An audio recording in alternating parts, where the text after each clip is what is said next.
Oh, sige magpasalamat muna kayo Ah, diyan, go. alam niyo po, dito po sa nangyari sa akin ano, akala nga namin ng pamilya ko na mag-isa lang talaga ako na dito 'no, na lalabas dun sa Mm. Senado.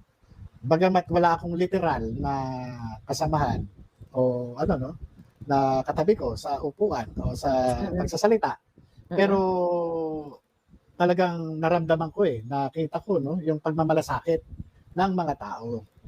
Sabi ko nga 'no, ito lang yung Mm. gusto ko maipaabot sa inyo 'no, yung pasasalamat.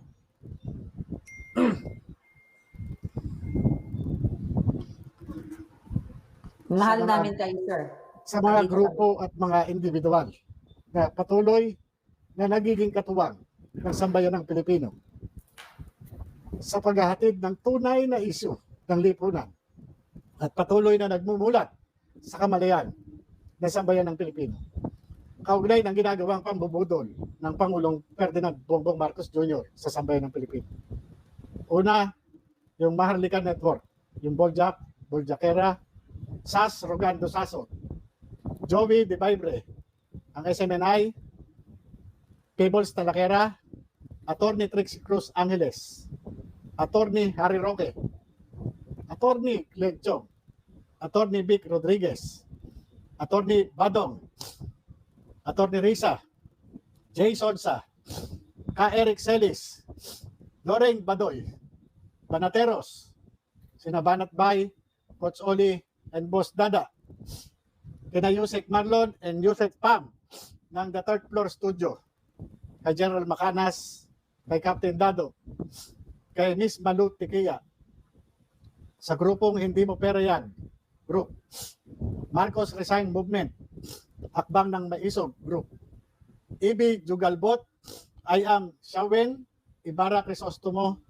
John Reiter, Bisdak, PH Update, Catherine Bulan TV, Facetalk.com, Dance Scorpion, Brothers Traveler, Fans TV Official, Tropang Bisaya, Tropang OFW Channel, Sir Co-op Meetup, Aguilar TV, Teroy TV 26, Parak TV, Ading Journey, Sulong at Matatag na Pilipinas, at mga kapwa ko, mga OFWs, saan man panig kayo ng mundo. At sa lahat po ng mga vloggers na hindi ko nabanggit, ganun din po sa mainstream media. Maraming salamat po sa inyong pagtitiwala. Ako'y talagang wala po akong maipagkakaloob sa inyo, kundi ito pong aking paninindigan, ang aking personal na kaalaman patungkol po dito sa ginawa kong investigasyon.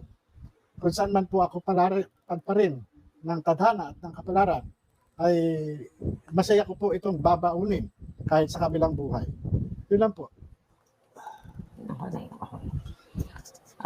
JM, nandito po kami sa inyo na ako, sabi ko nga hanggang humihinga po ako katulad ninyo, pareho tayo ng sitwasyon, ginigipit, sinusubukang itumba, may mga banta sa buhay. Asahan niyo po, hindi namin kayo iiwan, sir. Ganon din po. Baka makalimutan ko din po yung si Miss Sandra Cam, yung kanyang yung kanyang whistleblower foundation na nagpapahatid ng tulong sa magitan ng kanyang mga Kaya ako po, yung pong ginagawa niyo sa akin, na doon pa lang, doon sa mga impression ninyo, no? Doon sa mga inspirasyon na pinagkakaloob nyo, na nababasa ko at nababasa ng aming pamilya.